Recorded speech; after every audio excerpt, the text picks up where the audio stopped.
Hello everyone, I'm Jacob Rowe, and welcome to my presentation overviewing the gaming culture of South Korea. To begin, let's talk about why playing video games is such a huge part of Korean culture. First, video games are a huge source of entertainment in today's world. It contains the words of videos and games, which have been established forms of entertainment long before the first video games. The next reason for this popularity is South Korea's competitive nature, which encourages competition as early as education begins through intense study regimens and vigorous testing. This competitive nature becomes instilled within young students and continues throughout their entire life, creating a very competitive market and industry for South Korea. In the case of video games, this led to the founding of esports. It all started when game designers first created online games for competition, the first of which being StarCraft. This took off in South Korea as many people had a new fun way of competing with gamers across the nation and the globe. So once gaming became a booming entertainment source worldwide, demand ended up going up at a very drastic rate. This sparked a very profitable industry for South Korea. Video games started and ultimately ended up providing thousands of jobs working on the creation, testing, fixing, or maintaining, and eventually competitively playing hundreds of games. And lastly, video games are just another sport, honestly, especially with the foundation of esports, as competitors use special skills to compete against one each other, just like in soccer or football or basketball. So, how big has the gaming industry really become in South Korea? Well, nationalinterest.org has some statistics to shed light on the matter.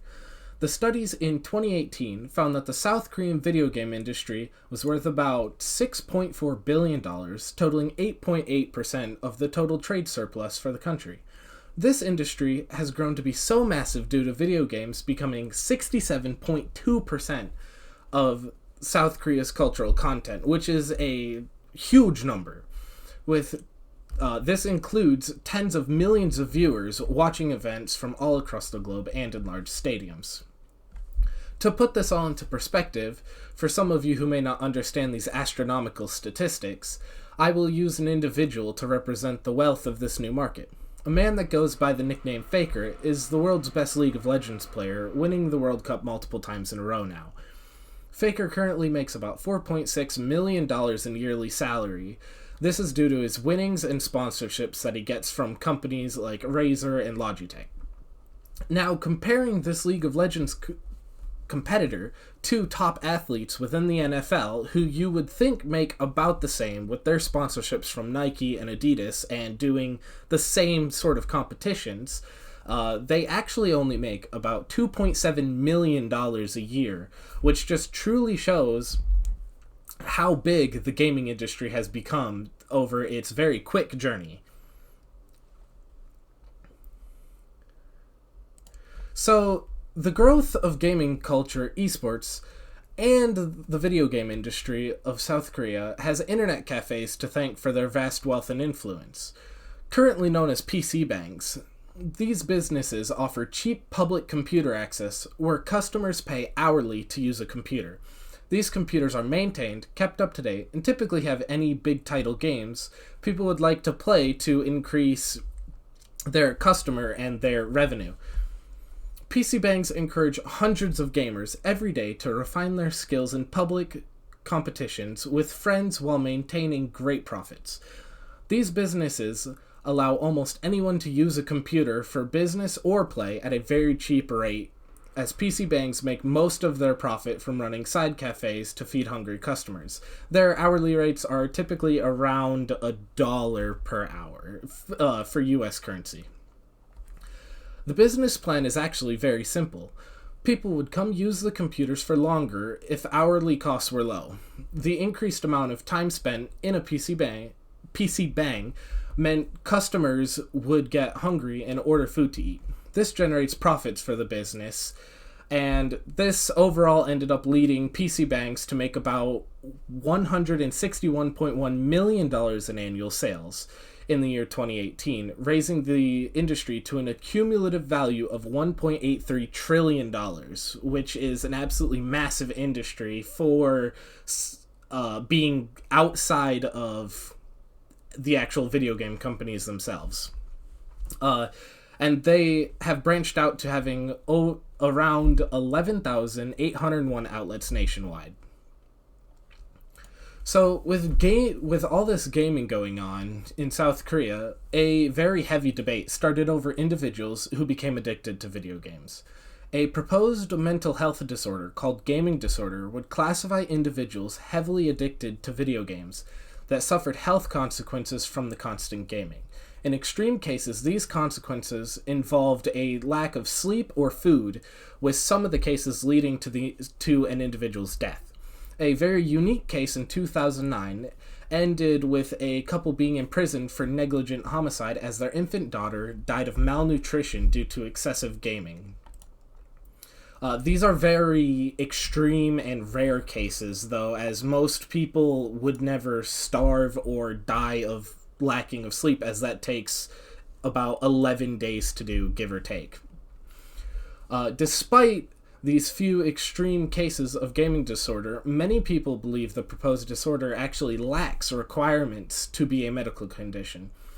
Quoted from Professor Kim Jung-tae, he calls this proposed gaming disorder a witch hunt, where medical companies are actively searching for the extreme cases of addiction to make profits from gaming disorder treatment, as most of South Korea plays games. Others believe parents just use games as an excuse to show why their students are not academically successful, which has happened to many people in the US as well.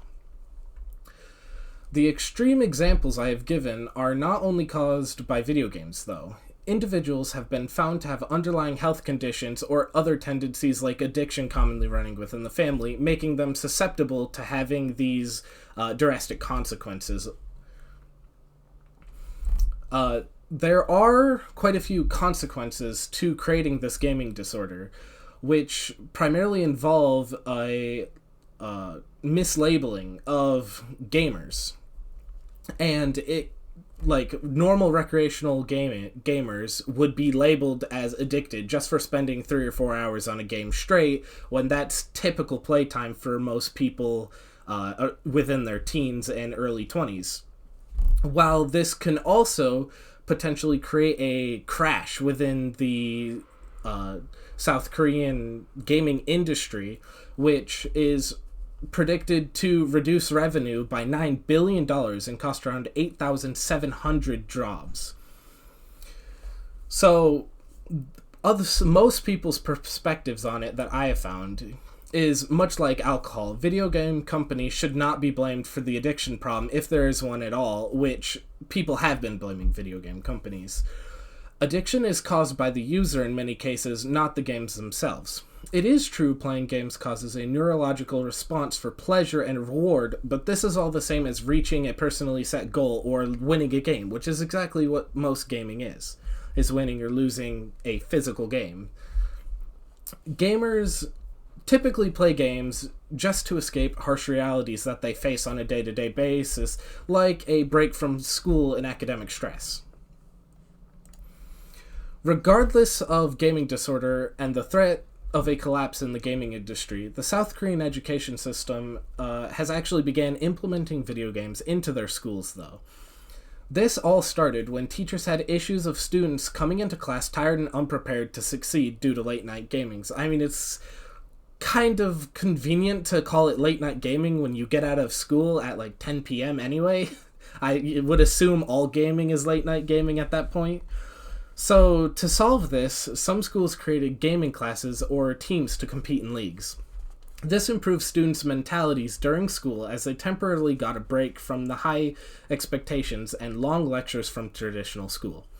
Over time, this has begun to change the parental view of gaming from an educational inhibitor to a potential future, as students could now pursue careers in competitive gaming or working in the gaming industry, much like a performer can.